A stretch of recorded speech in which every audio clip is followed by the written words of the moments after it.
Hello, guys of United Rock Nations. We are an amazing company with Ryan of AIRBOURNE. How are you? Good, thanks, mate. How are you? Very well, thank you. We are here, of course, to talk about the new album. Yes. Breakin Outta Hell is about to be released in one month. How do you feel?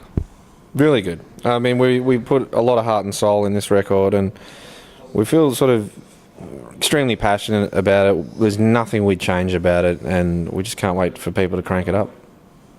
And how was the recording sessions about this new album? Really good. We recorded with the guy Bob Marlette, who we did the first record with. But did it? I have a question about that. Why you have changed? Because you work with Brian House on the previous one, and then you work again with Bob Marlette. Why do you change of producer? Keeps it fresh, and we'd always wanted to work with Bob again, and scheduling worked out well in that regards. And different this time around was he was able to come to Australia, and it was the first record we've ever done in Australia. So that was really cool. And you work also with Mike Fraser still. Absolutely. Why? With him? Well, luckily, Spine Farm. When we signed with Spine Farm, they said, how do you guys want to make the record? As opposed to, a lot of the times the label do have an influence on suggestions for producers and stuff like that. But this time around, they just said, how do you want to do it? And we said, well, we've never done one in Australia. We want to do one in Australia. But we want to do that with a dream team of Bob Marlette and Mike Fraser. So we want to fly them out to Australia. And they went, okay, well, at least you know what you want to do, but it's not exactly cheap. But we did that. And we had a great time making the record. It was to tape, live off the floor, old school.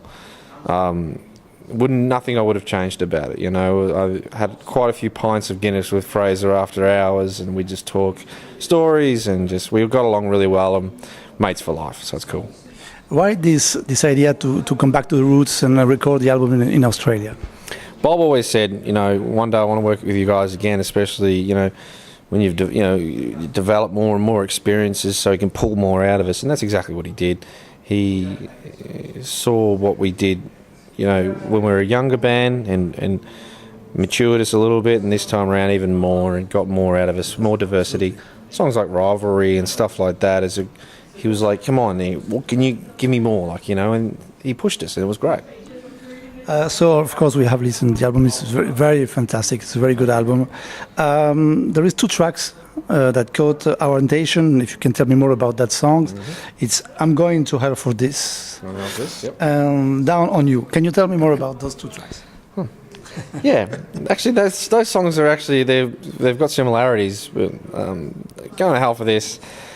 It's a sinner's song. I mean, I think everyone's a little guilty of a sin, a pleasure sin, or sin pleasure, or anything, what you want to say.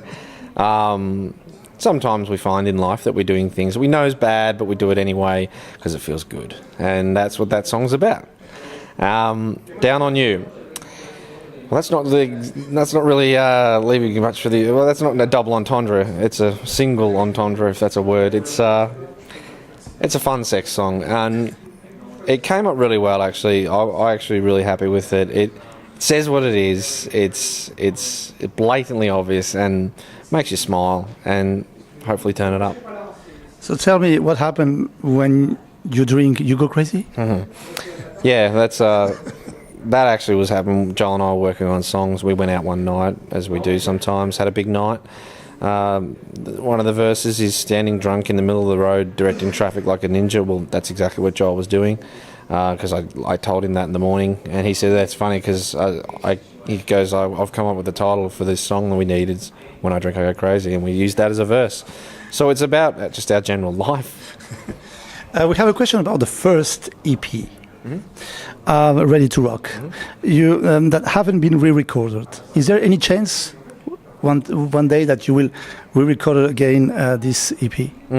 We took the Ready to Rock title and inspiration from that song for Black Dog Barking, but it changed a lot. I think Stand and Deliver, one of the songs, was done as a special edition. But that being said, maybe we should re-record it, and that'd be pretty cool to see how the band plays those songs now as opposed to how we played them back then. So I know Joel was singing a lot deeper. He couldn't reach the high level back then. But, yeah, it's not a bad idea, yeah. You yet play Breakin Outta Hell live on a few dates. How was the fans' reaction about this new song? Couldn't have been better. They knew the words. They knew this changes. They knew the words, yes. Yeah, they knew the words. They, I guess they were aware about the record because Joel would introduce it as Breaking Outta, and they'd all scream hell. So they knew. So it's gone down perfect. It's gone down really well. So couldn't be happier. And now I just want to start playing the other ones. I know Rivalry's just coming out now. The album comes out in a few weeks, and there's a lot of songs off the record that we want to play live. How many songs you will play of the new album? This is a hard one because, well, for instance, Rivalry and Breakin Outta Hell have got to get played. It's All for Rock and Roll has to get played because it's written about Lemmy.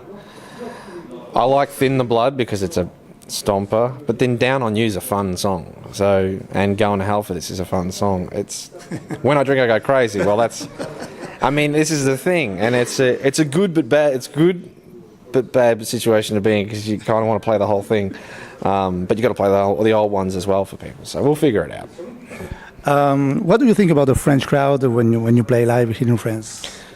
To be honest, when I first came to France, I thought it'd be more reserved, but the French are wild. You love your rock and roll, and it's amazing. Even at the mainstream festivals we've played, I think it was Rock and Scene, there was circle pits. There was people coming over the barrier. Yeah. There's a little bit of rock and roll in everybody, I think, and they definitely showed it then. They knew the words to Cheap Wine, and it was crazy to see, and it just makes us want to keep coming back. Do you think that you will play again at Hellfest next year? I hope so. It's one of my favourite festivals. Yes. Yeah. Thank you very much for all these questions. Merci beaucoup. And see you in concert in France, in Paris, and I know in other cities. I will be here a lot. Don't worry about that. Thank you very much. Cheers, thanks. Bye. How you doing? I'm Ryan from Airborne, and you're watching United Rock Nations. Cheers.